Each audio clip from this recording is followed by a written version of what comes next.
गम की चोटें सीने पर फौलाद से ज्यादा क्या होगी, एक माँ की दौलत दुनिया में औलाद से ज्यादा क्या होगी। उदयपुर की एक माँ अपने नवजात को सीने से लगाकर दिन रात रो रही है और उसके आंसू देखकर परिजनों की आंखों में आंसू नहीं रुक रहे। असल में ये पूरा मामला एक बाल चिकित्सक की लापरवाही से खून के आंसू रो रहा है।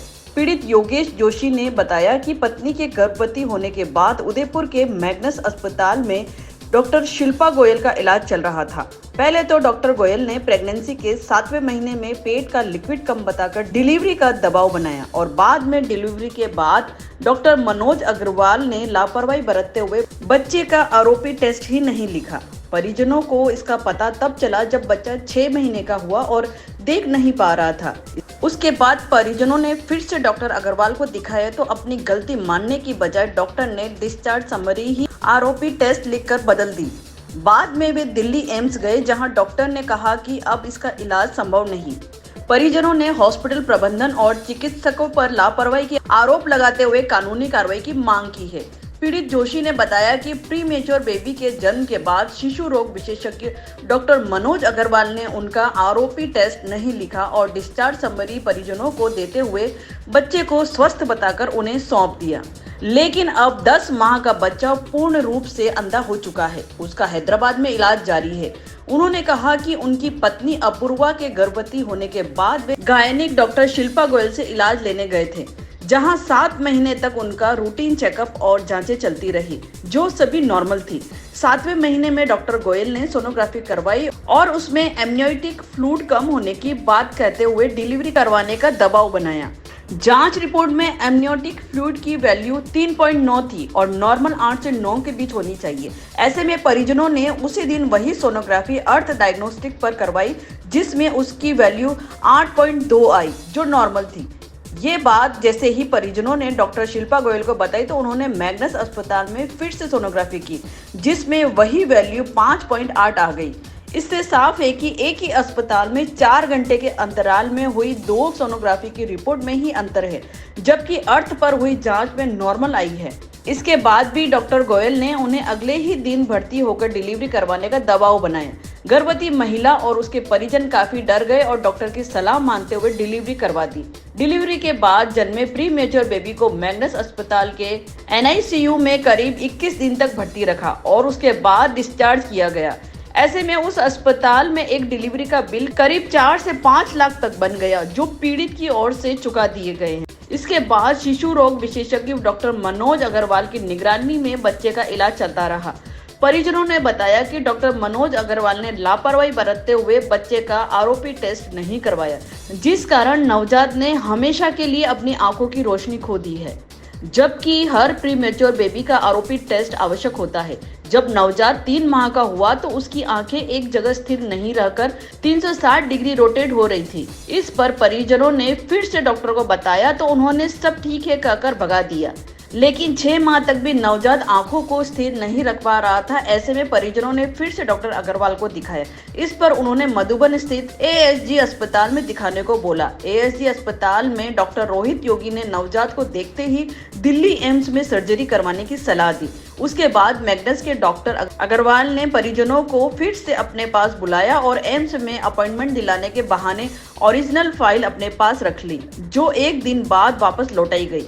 इस दौरान डॉक्टर अग्रवाल ने अपनी गलती छुपाने के लिए पुरानी डिस्चार्ज समरी निकालकर नई डिस्चार्ज समरी बनाई और फाइल में रख दी, जिसमें आरोपी टेस्ट लिखा हुआ था। एक दिन बाद परिजन 6 माह के नवजात को लेकर एम्स गए, जहां डॉक्टर्स ने उन्हें कहा कि अब इसकी आंखों की रोशनी लाने का इलाज नहीं है। जन्म के 30 दिन में आरोपी टेस्ट हो जाता तो रोशनी लाने का इलाज संभव था। पीड़ित ने बताया कि जब उन्हें पहली बार ओरिजिनल डिस्चार्ज समरी दी थी, उस वक्त उन्होंने सभी दस्तावेजों की फोटोकॉपी करवा कर अपने पास रख ली थी। पहली वाली डिस्चार्ज समरी की फोटोकॉपी और उसके बाद बदली गई डिस्चार्ज समरी में अंतर साफ देखा जा सकता है।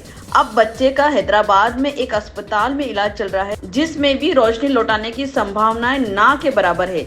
पीड़ित का कहना है कि मैग्नस अस्पताल और डॉक्टर मनोज की लापरवाही के कारण न सिर्फ एक मासूम ने अपनी आंखों की रोशनी खो दी है, बल्कि इस इलाज में अब तक उनके 14 लाख से ज्यादा खर्च हो चुके हैं। इस पूरे मामले पर पीड़ित परिवार SP के सामने भी पेश हुआ और डॉक्टर के खिलाफ कानूनी कार्रवाई की मांग की है।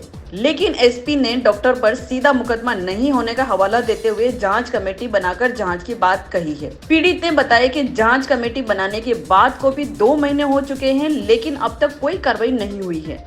बेंडस अस्पताल की इस बड़ी लापरवाही के बाद मीडिया के सवालों पर डॉक्टर मनोज अग्रवाल घबरा गए और सारे आरोप निराधार बताते हुए कहा कि परिजनों ने अपने स्तर पर ही आरोपी कराने की बात कही थी, इसलिए अस्पताल में जांच नहीं हो पाई।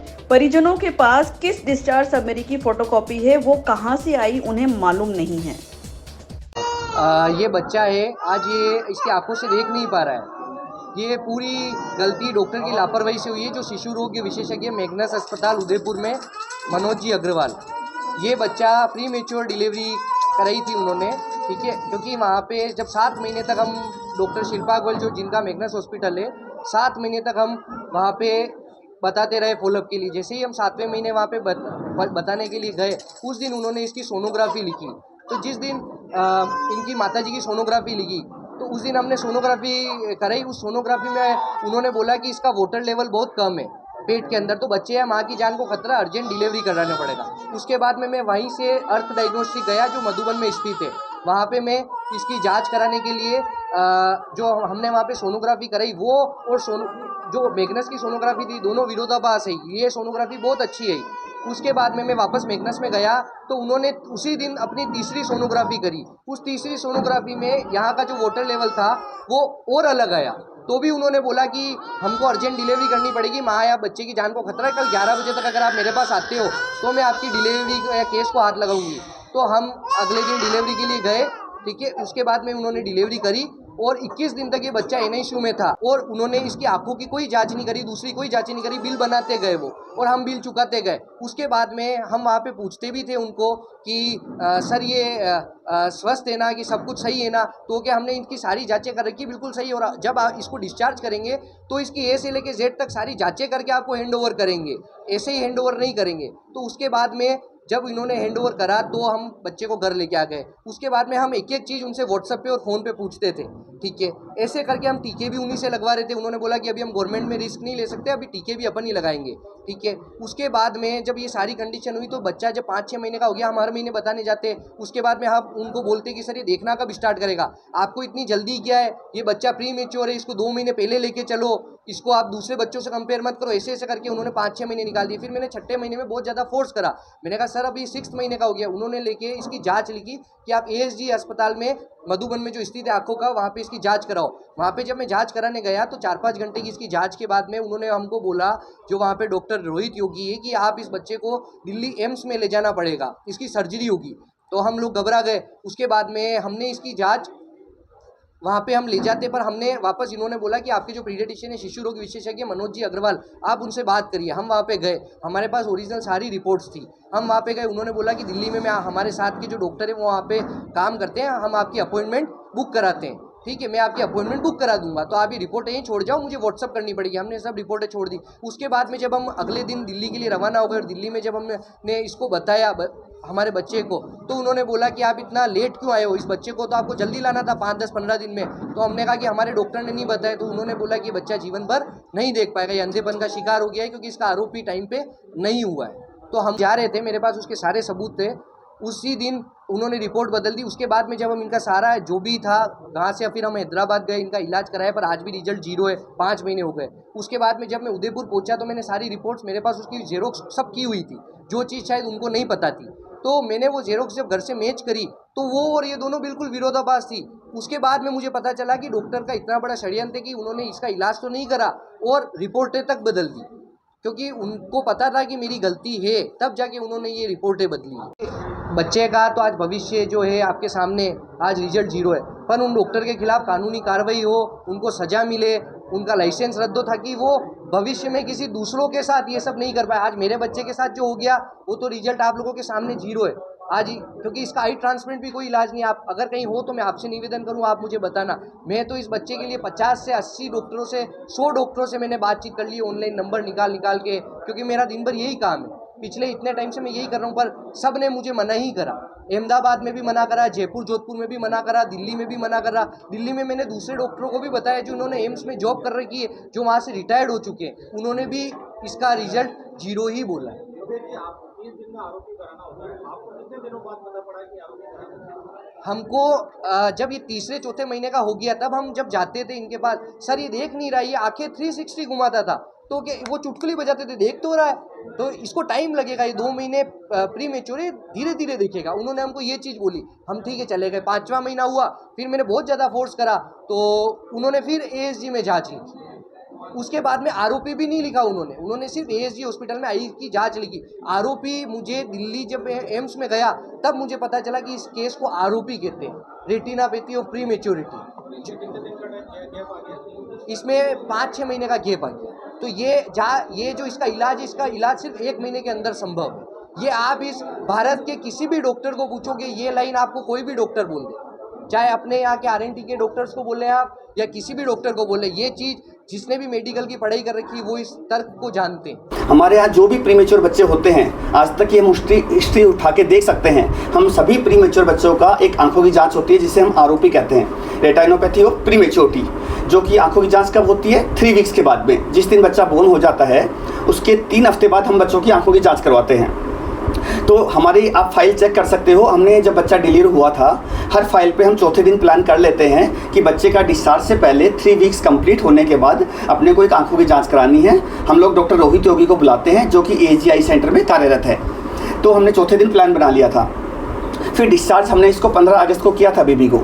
उससे पहले 14 अगस्त को भी हमारी डिस्चार्ज समरी में हमने क्लियर कट लिख लिया था कि बच्चे की एक आंखों की जाँच करवानी है कल, उसके बाद अपन इसको छुट्टी देंगे। तो अटेंडेंट ने या परिजनों ने कहा कि सर हम आरोपी की जांच अपने लेवल पे करवाना चाहते हैं क्योंकि हमारा ऑलरेडी यहाँ पे बिल बहुत ज़्यादा बन चुका है, और वैसे भी आप कह रहे हैं कि 3 वीक्स के बाद आरोपी की जांच होती है, तो 3 वीक्स तो 15 अगस्त मतलब कल होगा, डिस्चार्ज पे होगा। तो हम अपने लेवल पे ही वहाँ डॉक्टर रोहित योगी के पास जाके मिल लेंगे और आंखों की जाँच करवा लेंगे। फिर जब हमने डिस्चार्ज का प्लान किया, नेक्स्ट डे 15 अगस्त को जा रहे थे, तो उनको मैंने दोबारा रिमाइंड किया। मैंने कहा कि आप एक बार आंखों की जांच दोबारा करवा लेना वहाँ जाके, याद रख के, क्योंकि इसके बहुत ज़्यादा हार्मफुल इफेक्ट है। अगर बाई चांस आपने नहीं करवाई, आगे जाके कुछ बच्चों को हो सकता है लेजर की जरूरत पड़ जाए। कई बार अगर रेटिना डिटैच हो जाती है तो बच्चा ब्लाइंड भी हो सकता है। मैंने उनको डिटेल एक्सप्लेन कर दिया था, जो भी उनके अटेंडेंट यहाँ पे थे, फादर भी थे, दादा दाना भी थे। फिर हमारी डिस्चार्ज समरी पे भी हमने क्लियर कट लिख दिया था कि आपको फॉलोअप पे आरोपी की जांच डॉक्टर रोहित योगी ASG आई सेंटर पे करवानी है। तो इस तरह से आरोपी में हमारा किसी भी तरह का कोई फॉल्ट नहीं है। उनका कहना है कि 6 महीने बाद जब वो ASG जांच कराने गए उस समय उन्हें पता पड़ा कि आरोपी उनको सर्जरी एम्स में करवानी है। तो उसके बाद तब तक भी आपने उन्हें नहीं बताया था, और एक डिस्चार्ज समरी की फोटोकॉपी उनके पास है जो पहले उन्हें दी गई है, जिसके अंदर आरोपी नहीं लिखा हुआ है, और वो इसी अस्पताल का उस पर सील वगैरह भी लगी हुई है। क्या कहना चाहेंगे? एक डिस्चार्ज समरी वो है, एक बाद में एक और उनके पास मिली है, तो दोनों में डिफरेंस नज़र आ रहा है। ये टोटल ही फॉल्स एलिगेशन है जो कि अटेंडेंट के द्वारा कुछ काटापीटी करके कुछ इसमें किया गया है। और जैसे मैंने आपको अभी बताया था, आरोपी की जांच मेरे द्वारा क्लियर कट उनको बताया गया था। हमारे डिस्चार्ज समरी में भी मेंशन है, फादर को भी मैंने बता दिया गया था। हमारी कई बार व्हाट्सएप या फ़ोन पे बात हुई थी तो भी उन्होंने कहा सर हम अपने लेवल पर करवा लेंगे। तो ये अटेंडेंट के द्वारा टोटल ही फॉल्स एलिगेशन है। जो फोटोकॉपी उनके पास है, क्या वो आपको हॉस्पिटल से नहीं दी गई है? इस बारे में कहना मैं नहीं कह सकता क्योंकि उस पर मेरे साइन नहीं है। जैसा कि आप मुझे दिखा रहे हैं, जो डिस्चार्ज समरी पे है उस पर मेरे साइन नहीं है, ओनली सील है। सील तो कई बार क्या होता है, अटेंडेंट रिसेप्शन पे आके किस तरह डिस्चार्ज समरी पे एक सील लगा दूं तो वो अपने लेवल पे लगवा ले जाते हैं। जब तक मेरी साइन ही नहीं है जिस समरी पे, तो आप उसको ऑथेंटिक कैसे मान सकते हैं? दूसरा सर उनका एक ये भी कहना है कि वो जब आपके पास मतलब ASG गए थे उसके बाद आपने उनको एम्स में अपॉइंटमेंट दिलवाने के नाम पे उन्हें बुलाया, वो यहाँ आए थे और उनके डॉक्यूमेंट्स आपके पास रख लिए थे आपने, क्या रखे थे क्या? ये भी टोटल फॉल्स एलिगेशन है। जब बच्चा मेरे को दिखाने आए थे, डॉक्यूमेंट्स साथ में लेके आए थे, तो मैंने उनको उस फाइल पे लिख दिया था। मैंने उनको कहा था कि अपने को बच्चे में थोड़ा डाउट लग रहा है, पहले भी मैंने आपको कहा था, दोबारा कह रहा हूँ, एक बार ASG जाके आप आंखों की जांच करवा लो। तो डॉक्यूमेंट्स उनके पास ही थे, साथ लेके चले गए थे वो, और वहीं से वो लोग दिल्ली निकल गए। तो मैंने अपने पास डॉक्यूमेंट्स उनके जाने के बाद एक बार भी नहीं रखे। मुझे याद कि आधे घंटे 1 घंटे बिल्कुल भी नहीं रखे। अटेंडेंट का मैंने चेक किया सारा, उसी टाइम मैंने अटेंडेंट को सारे डॉक्यूमेंट्स दे दिए थे। वहाँ से वो ASG गए थे, फिर वहाँ से वो एम्स निकले थे, उसके बाद मेरे पास दोबारा नहीं आए वो।